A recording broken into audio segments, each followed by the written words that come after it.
Hello everyone, welcome to Easy Nursing Lectures. Hope you all are doing fine. So today we're going to study about the topic immunity.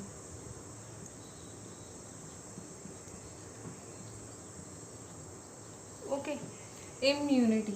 So basically immunity word की बात करते हैं सबसे पहले. जो immunity word है वो derive किया गया है from a Latin word that is called immunis.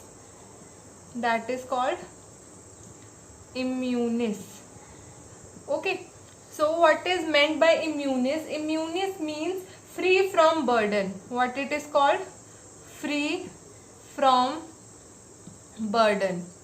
Okay, here the sense will go burden की disease के साथ. Okay, free from disease. तो free from disease कौन रखता है हमें? हमारी immunity help करती है हमें disease free रहने में, ठीक है.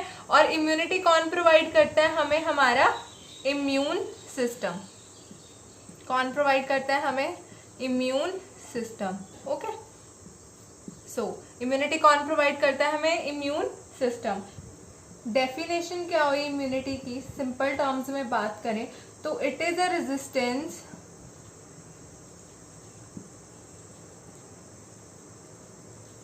exhibited by the host against any foreign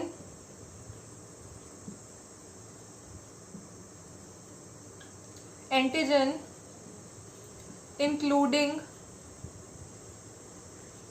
microorganisms. See, basically immunity की definition क्या हुई? It is a resistance. Resistance is like obstruction to something. Okay, resistance किसी पे रोक लगाई है. Exhibited by the host. कौन ये resistance offer करता है? Host. Okay, against any foreign antigen including microorganism.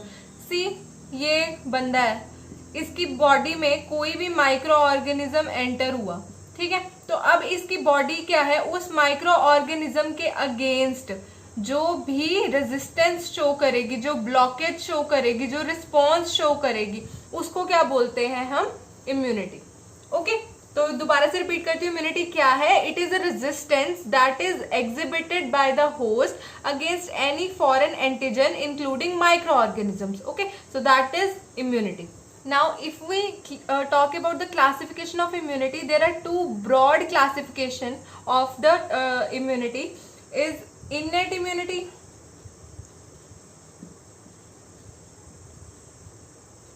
and other one is acquired immunity.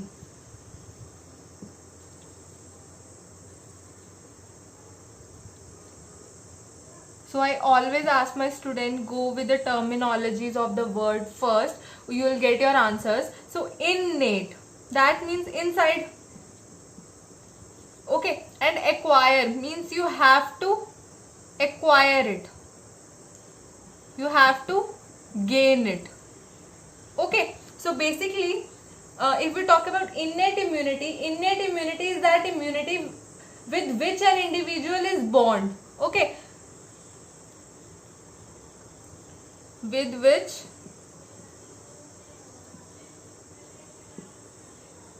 an individual born. मतलब जब वो पैदा हुआ है, जितनी इम्यूनिटी के साथ वो पैदा हुआ है, उसे बोलते हैं इननेट इम्यूनिटी, जो उसके बाय बर्थ होती है, ठीक है. And acquired immunity on the other hand is one, वो जो अपनी लाइफ टाइम में वो चीज एक्वायर करता है. Okay, host will acquire it during his or her lifetime. जो वो उसके लाइफ टाइम में एक्वायर करता है. देखो, एक मैं सिंपल सा एग्जांपल देती हूँ, इससे रिलेटेड नहीं है बट आपको उससे आइडिया हो जाएगा इननेट और एक्वायर्ड के बारे में. इननेट करेक्टरिस्टिक्स होता है, जो बच्चा पैदा होता है तो वो लेके पैदा होता है. जैसे कि मदर का आई कलर हो गया, फादर का हाइट हो गया, वो उसमें जीन्स ऑलरेडी प्रेजेंट है, ठीक है। बट उसके मदर फादर है वो बहुत ज़्यादा मतलब पतले हैं, लेकिन वो सलमान खान जैसी बॉडी बना लेता है, वो चीज़ एक्वायर करता है, वो उसके अंदर प्रेजेंट नहीं थी, वो अपने लाइफ टाइम में उसने सलमान खान वाली बॉडी एक्वायर करी है, ठीक है। उसको इननेट वो चीज़ नहीं थी। तो या इससे आइडिया हो जाएगा what is innate immunity and what is acquired immunity. Innate जो बाय बर्थ वो लेके पैदा होता है, और एक्वायर्ड इम्यूनिटी वो हो गई जो वो लाइफ टाइम में गेन करता है, ठीक है। सो अगर हम बात करें इननेट इम्यूनिटी की, वो मैंने आपको बताया कि इंडिविजुअल इसको बॉर्न, मतलब जब वो बॉर्न होता है तो इसके साथ ही बॉर्न होता है, ठीक है। इसको हम और क्या कह सकते हैं, नेचुरल इम्यूनिटी कह सकते हैं, ठीक है। नेचुरल इम्यूनिटी भी हम इसको बोल देते हैं। और जो इननेट इम्यूनिटी होती है वो फर्स्ट लाइन ऑफ डिफेंस होती है टू पर्टिकुलर ऑर्गेनिज्म। देखो बच्चा बचपन मतलब शुरू से ही एक्वायर तो हर चीज को कर नहीं सकता है, उसको हर चीज के एक्वायर करने में टाइम लगेगा, ठीक है। तो फर्स्ट लाइन ऑफ डिफेंस कौन होता है, यही इननेट इम्यूनिटी, क्योंकि इसके साथ वो पैदा हुआ है, ठीक है। तो फर्स्ट लाइन ऑफ डिफेंस कौन हुई हमारी, कोई भी पर्टिकुलर ऑर्गेनिज्म के अगेंस्ट, इननेट इम्यूनिटी, ठीक है। अगर अब हम बात करते हैं इसके मैकेनिज्म्स के बारे में कि ये कैसे हमें प्रोटेक्ट करेगी और क्या क्या हमारी इननेट इम्यूनिटी में काउंट होता है, ओके। सो मैकेनिज्म की बात करें तो सबसे पहले हमारे पास आते हैं स्किन। सबसे पहले आता है हमारे पास स्किन। स्किन कैसे प्रोटेक्ट करेगी, जल्दी जल्दी सोचो। क्या होता है, स्किन हमारा मैकेनिकल बैरियर की तरह एक्ट करती है। It will act as a mechanical barrier, एक मैकेनिकल बैरियर की तरह ये हमारी एक्ट करती है, ठीक है। क्या करती है, ये हमें बैक्टीरियाज हैं जो भी है उनको एंटर नहीं होने देती है हमारी बॉडी में, ठीक है। एक कवरिंग बना के रखती है हमारी बॉडी के अराउंड, ठीक है। जैसे कि मतलब हमारे स्किन में और क्या क्या होते हैं, स्वेट्स होते हैं, स्वेट होता है, ऑयल होता है, ठीक है। तो ये इनमें भी हमारे बैक्टीरियासाइडल एक्शन होते हैं जो कि हमारे उनको किल कर देते हैं, माइक्रो ऑर्गेनिज्म जो भी हमारे सरफेस पे सराउंड होते हैं उनको किल कर देते हैं। तो ये भी स्किन भी हमें बाय बर्थ मिली है, ठीक है, एक्वायर तो नहीं करी ना तुमने अपनी स्किन जाके, ठीक है। तो ये हमारा मैकेनिकल बैरियर की तरह एक्ट करती है अगेंस्ट माइक्रो ऑर्गेनिजम्स, ठीक है। तो एक तो मैकेनिज्म हो गया स्किन। सेकेंड मैकेनिज्म है हमारा respiratory tract. Respiratory tract, so what is happening here, how it will protect against microorganism। इसके दो रिफ्लेक्सेस होते हैं, स्नीजिंग एंड कॉफिंग। ये दो रिफ्लेक्सेस होते हैं हमारे पास। देखो क्या होता है, रेस्पिरेटरी ट्रैक में अगर जो भी माइक्रो ऑर्गेनिज्म है वो एंटर होता है, ठीक है, माइक्रो ऑर्गेनिज्म एंटर हुआ। अब क्या होता है, ऑटोमेटिकली जब नोज के थ्रू होता है एंटर, ठीक है, इधर हमारा जो वहां पे म्यूकस है, ठीक है, या हेयर्स है, वो उसको ट्रैप कर लेते हैं, प्योरीफाई करके जाता है एयर अंदर हमारा, ठीक है। तो नोज है उसने ट्रैप कर लिया, म्यूकस और हेयर्स जो प्रेजेंट है नोस्ट्रिल्स के अंदर उन्होंने ट्रैप कर लिया, ठीक है। बट अगर वो फिर भी अंदर चला जाता है कोई माइक्रो ऑर्गेनिज्म, तो एक रिफ्लेक्स होता है स्नीजिंग रिफ्लेक्स, छींक मार देते हो वो ऑटोमेटिकली बाहर निकल जाता है, ठीक है। तो ये भी हमारी बॉडी का एक तरीका है, या हमारे इननेट इम्यूनिटी का एक तरीका है माइक्रो ऑर्गेनिज्म से प्रोटेक्ट करने का, ठीक है। ये एक्वायर तो नहीं करना पड़ता तुम्हें छींकना और खांसना, नहीं ना, तो इननेट है, ठीक है। नेक्स्ट रिफ्लेक्स कौन सा है, कफिंग रिफ्लेक्स। अगर आप कुछ इंजेस्ट कर देते हो माउथ के थ्रू, ठीक है, तो आपको क्या होता है, कफिंग रिफ्लेक्स, खांसी होने लग जाती है जब कुछ अनवांटेड चीज अंदर चली जाती है, तो वो भी एक तरीका है बॉडी का एलिमिनेट करने का अनवांटेड चीजों को, ठीक है। तो या कफिंग भी एक रिफ्लेक्स है। तो that's the way the respiratory tract will protect you against the microorganisms, okay। Now talk about the third mechanism which is intestinal tract। So basically intestinal tract हमारा माउथ से लेकर एनस तक होता है इंटेस्टाइनल ट्रैक हमारा। तो इस बीच क्या होता है, अगर कोई माइक्रो ऑर्गेनिज्म इंजेस्ट कर लिया, सबसे पहले कहाँ पहुंचेगा, माउथ के पास पहुंचेगा, है ना। तो माउथ में क्या होता है, हमारा सलाइवा होता है। सलाइवा भी हमारा इनहिबिटरी एक्शन शो करता है। क्या शो करता है, हमारा inhibitory action against the micro organism, उनको इनहिबिट करता है, ठीक है। फिर अगर चलो मान लिया तेज निकला माइक्रो ऑर्गेनिज्म और वो सलाइवा भी क्रॉस कर गया, अब वो कहाँ पहुंचेगा, थ्रॉट से डाउनवर्ड होके हमारा कहाँ पहुंचा, स्टमक में पहुंचा। स्टमक में हमारा कौन बैठा है, HCl, हाइड्रोक्लोरिक एसिड हमारे गैस्ट्रिक जूसेस में प्रेजेंट है, तो इतना ज्यादा एसिडिक चीज है, माइक्रो ऑर्गेनिज्म तो अल्टीमेटली वो किल कर देगा, एलिमिनेट हो गया। तो ये भी, अब तुम HCl तो एक्वायर नहीं करते हो ना लाइफ टाइम, ये तो तुम्हारा इननेट होता है, ठीक है। सलाइवा भी इननेट होता है, तो ये तुम्हारे मैकेनिज्म्स कहाँ इन्वॉल्व है, तुम्हें इननेट इम्यूनिटी प्रोवाइड करने के लिए, ठीक है। Now talk about the fourth mechanism of the body which is conjunctiva. Conjunctiva तुम्हारा कहाँ प्रेजेंट होता है, आईज में। कहाँ प्रेजेंट होता है, आईज में। अब इसमें कंजक्टिवा का काम क्या होता है, बेसिकली जब भी माइक्रो ऑर्गेनिज्म तुम्हारी आई में एंटर होता है, आई में बॉडी के एंटर हुआ, ठीक है, तो क्या होता है, अपने आप ही आंखें बंद हो जाती हैं, अपने आप ही तुम आंख मलना स्टार्ट कर देते हो, है ना। तो क्या होता है, वो अल्टीमेटली टीयर्स आ जाते हैं and tears will flush out those micro organism, उनको सीन से डिलीट कर देता है, उनको फ्लश आउट कर देता है by the help of tear mechanism. Okay, रोना तो तुम्हें एक्वायर नहीं करना पड़ता ना, वो तो बाय बर्थ ही मिलता है, ठीक है। तो या now move on to the next mechanism which is genito urinary track.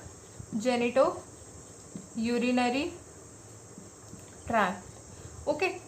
So basically main hero कौन होगा यहाँ पे, हमारी किडनी। किडनी मेन हीरो होगी। किडनी क्या प्रोड्यूस करती है, यूरिन प्रोडक्शन करती है किडनी हमारी। तो जितने भी हमारी बॉडी में हार्मफुल बैक्टीरियाज हैं या हार्मफुल ग्रोथ है, माइक्रो ऑर्गेनिजम्स हैं, जो भी हैं, उनको कौन एलिमिनेट करता है हमारी बॉडी से, यूरिन। यूरिन उनको एलिमिनेट कर देते हैं, ठीक है। तो ये भी हमारा एक मैकेनिज्म है माइक्रो ऑर्गेनिज्म से बचने का, ठीक है। Now we are going to talk about the types of innate immunity।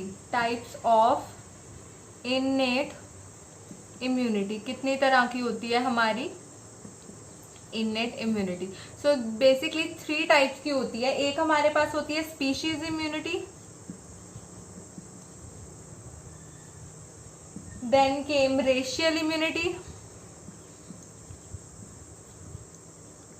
और उसके बाद हमारे पास लास्ट आती है इंडिविजुअल इम्यूनिटी,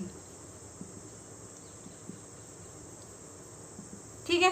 अब एक एक करके इनकी बात करते हैं। स्पीशीज इम्यूनिटी की सबसे पहले बात करते हैं। नाम से पता लग रहा है स्पीशीज, दैट मीन्स कोई पर्टिकुलर स्पीशीज है एनवायरमेंट में प्रेजेंट, जो कि किसी सर्टेन डिसीज को लेके इननेट बाय बर्थ ही उसको इम्यूनिटी मिली हुई है। जैसे कि अगर मैं एग्जाम्पल की बात करूं स्पीशीज इम्यूनिटी की, तो बर्ड्स जो होते हैं वो हमारे बर्ड्स हैं जो वो एंथ्रेक्स से इननेटली इम्यून होते हैं। तो बर्ड की जो स्पीशीज है वो एंथ्रेक्स, उनको बीमारी नहीं होती है, but humans are not resistant to anthrax, उनको हो सकता है, ठीक है।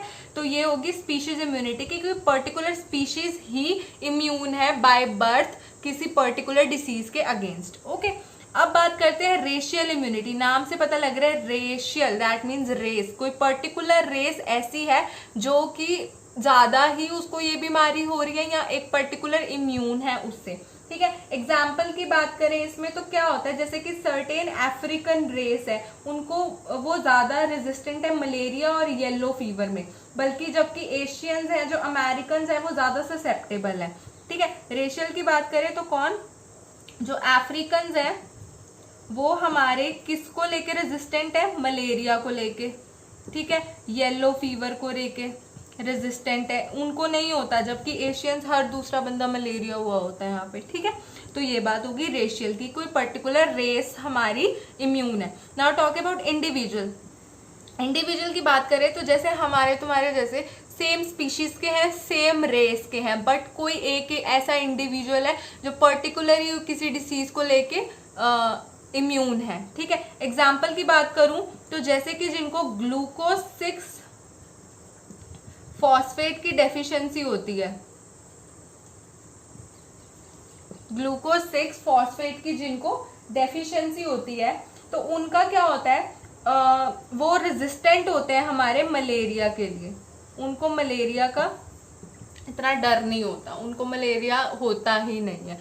ग्लूकोज 6 फॉस्फेट डिहाइड्रोजिनेज, जिसको इनकी डेफिशिएंसी है तो उसको मलेरिया से वो रेजिस्टेंट है, उसको मलेरिया नहीं हो सकता, ठीक है। तो ये थे हमारे types of innate immunity, species, racial, individual, okay. Hope you like the video. Thank you for watching, do like share subscribe my channel. And इसका second part that is acquired immunity कल 4 PM मैं upload कर दूँगी। And thank you.